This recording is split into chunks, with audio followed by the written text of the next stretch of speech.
What's up guys, welcome back to the channel. In today's video, I'm relocating this condenser. It was on the opposite side of the house, and now this is where it's gonna stay. So I went ahead and ran a new line set to this location, and I'm gonna connect everything with the RLS press tool and fittings. Let's do some work. All right, so in this RLS kit that I've got here, it comes with the tool itself. You got, which I don't have in here, but you have 2 batteries and a charger as well.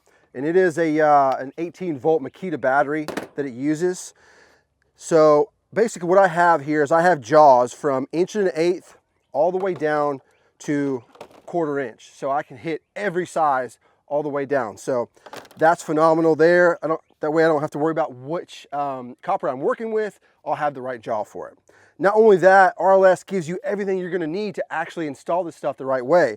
So you have the depth gauge. So they even give you a marker, so you can marker on the pipe itself, so that way you know that fitting is seated in all the way properly before you actually press it. And then they give you the deburring tool, which is this one has the inside diameter deburring as well as the outside. When you're pressing these refrigerant lines, what's most important is deburring the outside of the copper. That way when you're sliding your fitting on, the O-ring that's inside there won't get damaged. But common practice, like we always do anyway, you should be deburring the inside of the copper, and that's mainly for not creating turbulence for the refrigerant itself, not necessarily the fittings. So it's good to do both, the inside of the pipe and the outside. They hook you up with a rigid pipe cutter here, tubing cutter. So this is a really good tubing cutter, and that's an important part of it as well. You want to make sure you're cutting that copper nice and square. And then after the fact, they give you this gauge to make sure that when you pressed it, did it press properly? And this is the gauge how you can basically check that. So, and then they give you the Scotch-Brite because you want to make sure the copper is super clean as well. That's pretty much it. I mean, that gives you everything you're going to need to get the fittings pressed on right. All right, so the first thing you want to do when you're about to press on any kind of fitting on refrigeration, you want to ream the inside of the pipe, like I talked about earlier, ream the outside. So I've already done that on this piece here. Now what you want to do is take your guide, go ahead and get it onto the right size, then take your marker and just quickly just mark the depth of what it should be. You don't have to be all the way around. So what that's going to do is give you a visual. So whenever you do slide the fitting on, you know that the fitting is seated properly. You're past the actual O-ring there, and now you know you're at the right depth so you can press on properly and have no leaks. So that's what I'm going to do now, kind of get everything dry fitted together, make sure everything looks good, and then I'll press everything together. All right, so one thing I wanted to talk about while I've got the tools here, there's a lot of confusion out there between ZoomLock and RLS, and I kind of wanted to cover that real quickly. Now, the difference is the original ZoomLock and RLS are the same. There are no differences. ZoomLock Max is different. So I wanted to kind of cover that. So if you have the original ZoomLock tools and the jaws, you don't need to do anything. You don't need to trade those jaws in for any other fittings. Just continue buying the RLS fittings and you're good to go.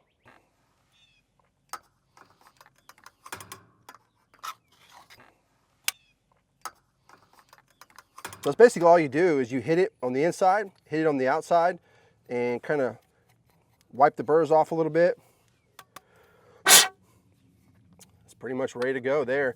This is brand new copper, so you don't really have to clean it, but you know, if you want to, make it even better. This Scotch-Brite stuff works really well. So I'm actually going to hit both sides. Take the depth gauge again and go ahead and mark both sides so that way I know. Sweet. So that one's ready to go. Whenever I'm putting the copper into the fitting, I like to twist it as I go in. That's just going to help me ensure that I don't damage that O-ring in there instead of just trying to force it in. So I'm going to go ahead and set that one aside now. And I've got a reducer here, because I'm going from 5/8 copper to 3/8 copper. So this is already clean. I've already got this prepped. It's already deburred. So I'm going to go ahead and get this depth marked. And if you ever want to know how far it actually needs to go in, just to check to see if you can even use the fittings, I think it's around 1.25 inches. Yeah, so if you ever want to just check to say, hey, can I even use a fitting there? How long is a stub out? That sort of thing. 1.25 inches is going to get you the depth that you need. Obviously, you're going to need a little bit more room than that because, you know, to get your tool in there or anything like that. But so there you go. That tells me that I got the full depth there. And then get this one in place.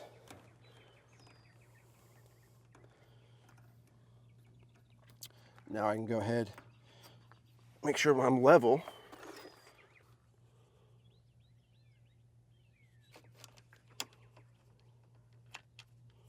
And a good thing to think about when you're cutting copper, it doesn't matter if you're brazing or if you're using a press tool, you want it to tighten up just incrementally. You don't want to crank it down. And then when you do turn it to tighten it up, do it in different locations throughout the pipe. That's going to really help minimize how much it concaves in after you make that cut. And that's important. So I like to just, you know, it takes a little bit longer, but just incrementally go in as you go around. All right, so now we're going to do the inside.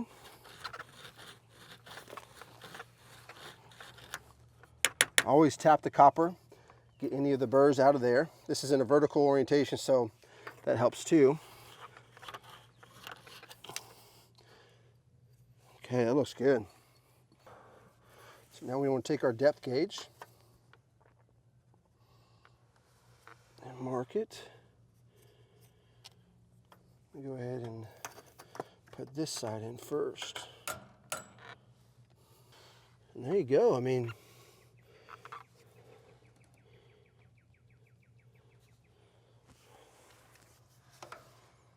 all right, so you just want to grab your tool. What's really good about this tool is that you can move it around. So depending on what orientation you're working in, you don't have to try to turn your body. You can just turn the head around a little bit and it works good for you. So it's pretty simple how it works. You basically just push in and twist and the spring load just pops it out. I'm gonna go ahead and get this 5/8 one done first, but just drop the jaw in and just push it in and it locks it in by itself. That's pretty much it. So what you wanna do is, it doesn't matter which way you orientate this head on the actual fitting. The way it's designed, it goes either way, which is perfect to me. It kind of takes the guesswork out of it and, you know, messing up. So all you want to do is get it on there. So as you can see here, there is a little groove or a valley on both sides. That's where that O-ring gets set in place. So again, you don't want to go towards the fitting like this. You want to go towards the outside of the fitting. Now we know that the O-ring's in that groove. We can double check and make sure our line's right. Yep, we're good. So we can go ahead and just do a full cycle. It's going to close all the way and you want to continue holding that trigger until it backs all the way out, and then you can open your jaws to remove it. Because if you don't, you won't be able to open your jaws.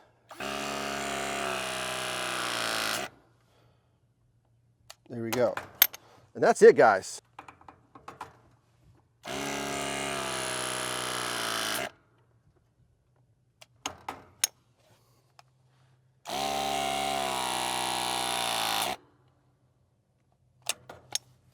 So as you can see on this vertical one, we drop down a little bit. So that's something we want to keep it, we want to be aware of. So we want to get that fitting back up where it should be. And what we might have to do is hold the pipe while we're actually pressing, if we need to. So get that groove lined up on that fitting there, just like so. Looks like we're good.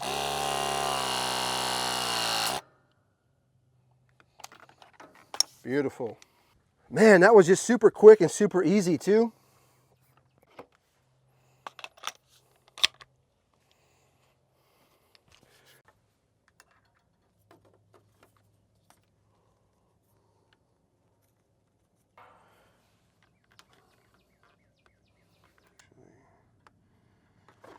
So we know that's where the head is. We'll add 1 inch to that.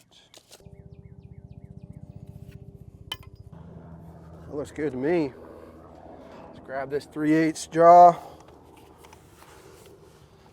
Do this bottom one first.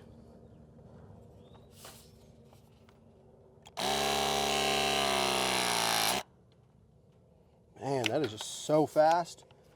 That's crazy.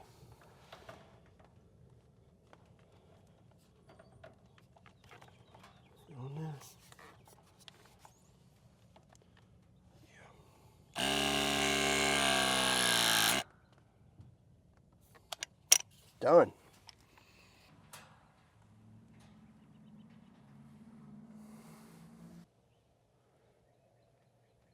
All right, so when I ran the line set from across the house, it was just too difficult to run the piping up through the eave and all the way over here, one solid piece. So what I did is I ran all the way over close to the actual eave and then ran a shorter piece through the eave into the attic.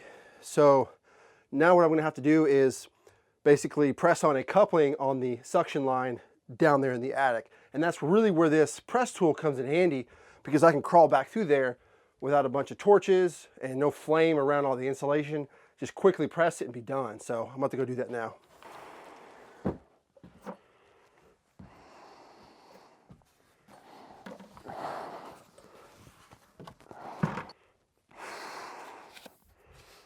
All right, so I need to cut that.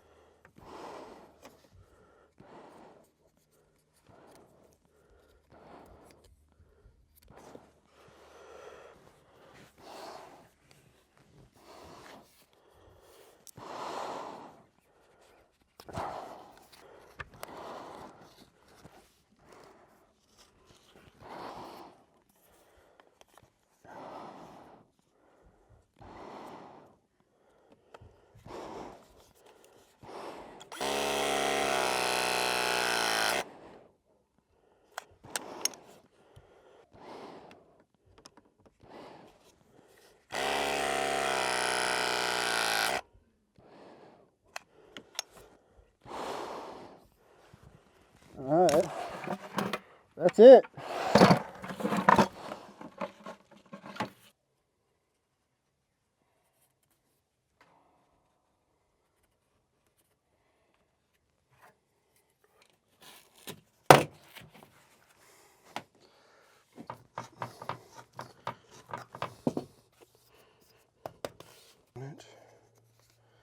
That's right, the right spot. So yeah, I always think it's best to ream both sides of the copper when you have it free in your hands like this, so that way any debris or any of the shavings that you have are going to fall right out, instead of trying to put it in there and then, you know, ream it at that point. So just good to think ahead like that.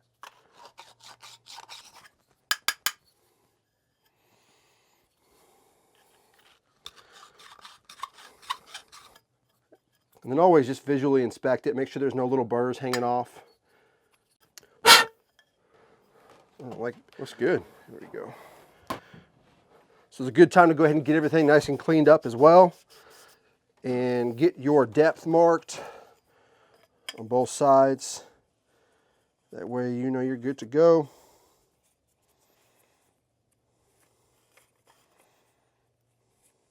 All right, so looks like we are ready to go ahead and get this put together.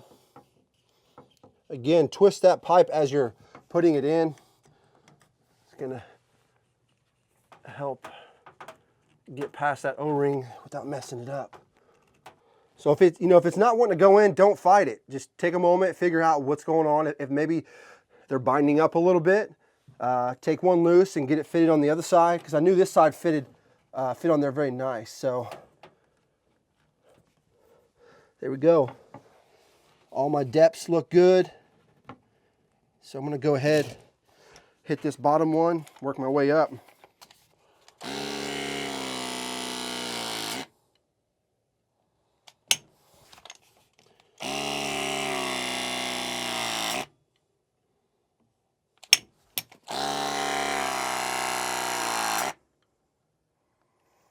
I mean, just look how quick that is. That's super good. All right, so now I'm going to swap to the 5/8 jaw to get this last one done on this suction line. Oops. Get that line matched up there.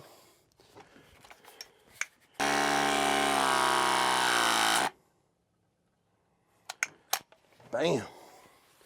Suction line done. Now we just need to do the liquid line.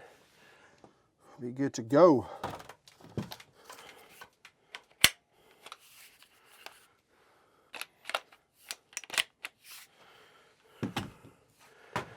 All right, so I'm gonna grab the filter dryer. RLS actually makes a filter dryer that has the long stub outs where you can press a coupling on to each side. So even on the dryers, you don't have to braze.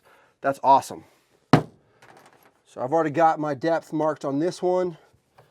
Go ahead and slide that on.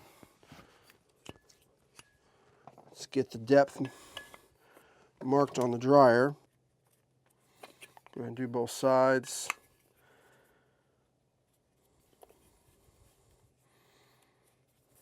Okay. So same thing like the regular pipe, you want to make sure that you ream the outside of the dryer. I wouldn't worry about the inside because it's, you know, nice and cut flush there, so you don't have to worry about that. But just do the outside so you don't have to worry about it catching that O-ring once you put it into the fitting. So all it does is just, it really just concaves the end there, so it'll slide right in to the fitting without catching that O-ring. So you don't have to do much, but just a little bit there. Now, when I ordered the dryers, I went ahead and just got the biflows. That way, if I'm working on a heat pump or straight AC, it doesn't matter. I have the dryer that's going to work, and I don't have to worry about stocking both of them. So I just picked up a handful of the biflows. There we go. And we'll slide this one on as well. Need to see where we're going to be putting this.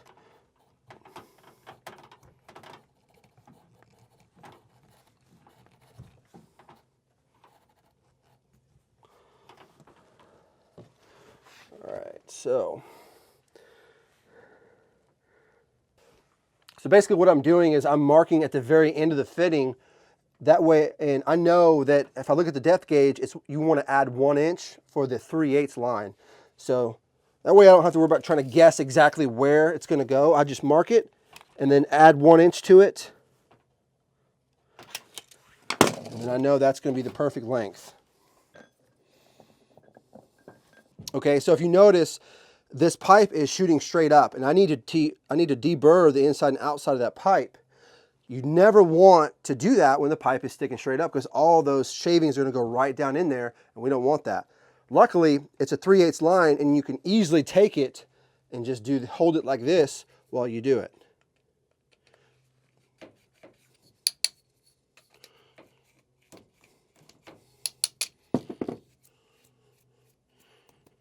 There you go. Now let's get our little depth gauge here.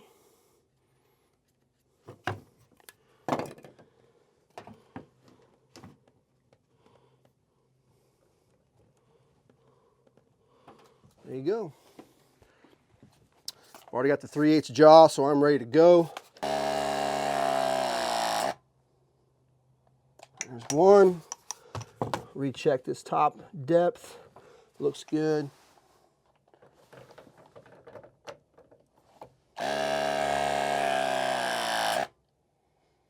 There's two. That looks good.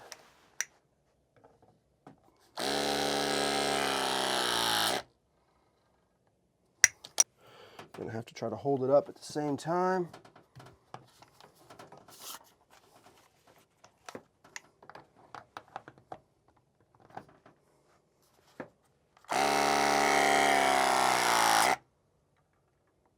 There we go. All right, everything looks good. Now it's time to go outside, get everything pressure tested, pull a vacuum. All right, so I'm gonna go ahead and get this thing pressurized. The fittings are designed for 700 PSI, but the indoor coil is only rated for 480.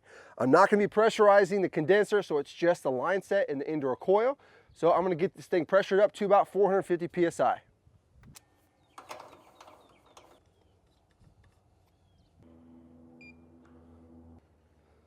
All right, so I'm gonna give it a few minutes just to kind of equalize and settle out.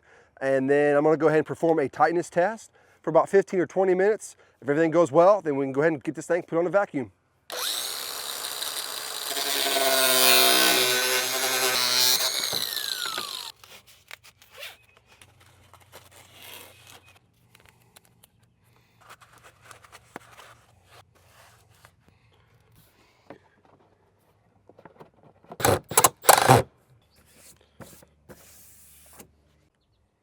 All right, so this pressure test has been going for about 18 minutes, and we actually raised 1 PSI. That's just because it's getting warmer outside. Now, we are good to go. Like I said, 15 to 20 minutes. If we don't drop any pressure by that time, we're good to go. So I'm gonna go ahead, get this thing on a vacuum. So what I like to do on every vacuum is I wanna test the oil on the pump before I actually pull a vacuum. So that way I know the oil is in good shape. So I hook my micron gauge directly to the pump, and I want to make sure it's going to get down close to what the pump is actually rated for. So if we get anywhere around 40 to 30 microns or below, the oil is good to go.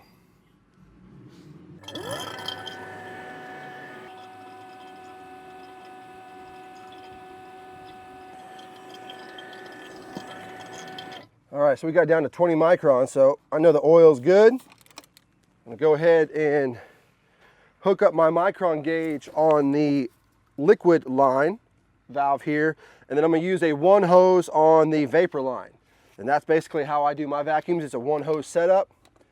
And with the True Blue hose and this pump, really any pump to be honest with you, with the True Blue hose, it's gonna vacuum down so fast.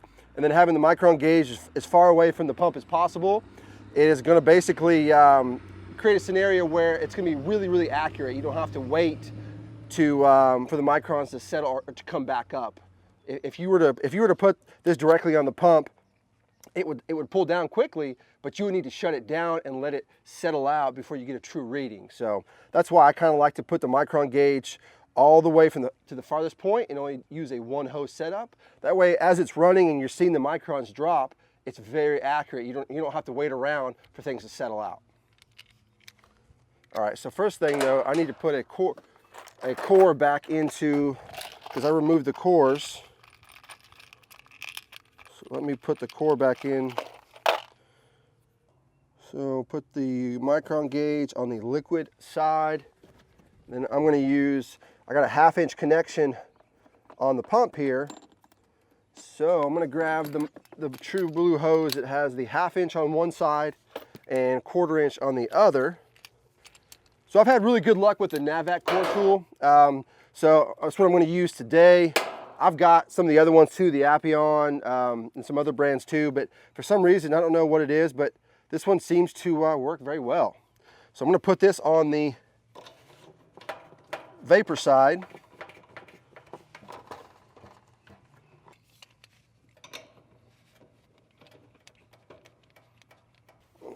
Bring this over here.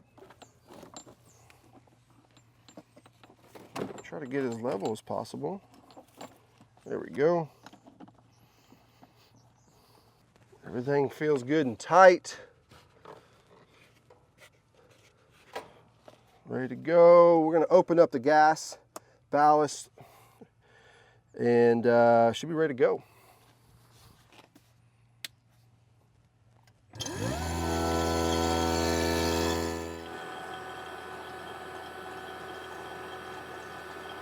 All right, so it's only been about 4 or 5 minutes and we're already down to 600 microns. This is a 2-ton system with about a 55-foot line set. That's really awesome. So again, 1 hose setup, the True Blue hose, that's really what takes it home there. It has that 3/4 inch inner diameter, so that's gonna really make the pump way more effective, really any pump way more effective than if you use a manifold with shredder cores installed and 1/4 inch hoses. So this is the way to go when you do an evacuation. Cut your times down dramatically. All right, so I'm right at 400 microns, so I went ahead and valved it off, shut the pump down, and I'm gonna do a decay test for about 10 minutes. As long as we hold and stay under that 500 micron mark, we're good to go.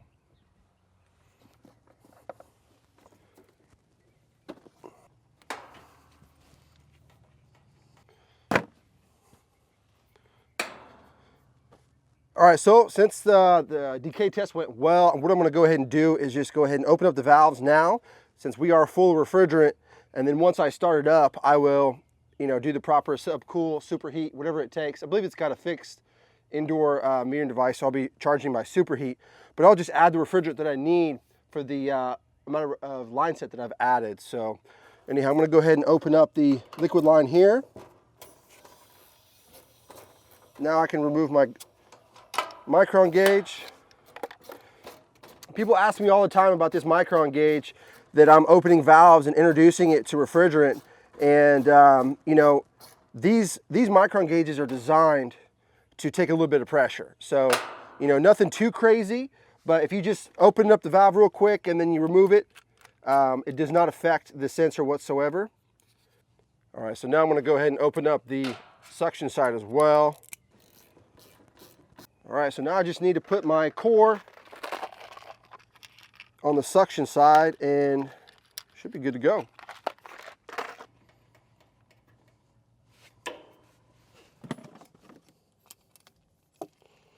All right, the valves are now open and we are good to go. This system still needs some high voltage ran to this location in order for me to start this up. That's not gonna get done today.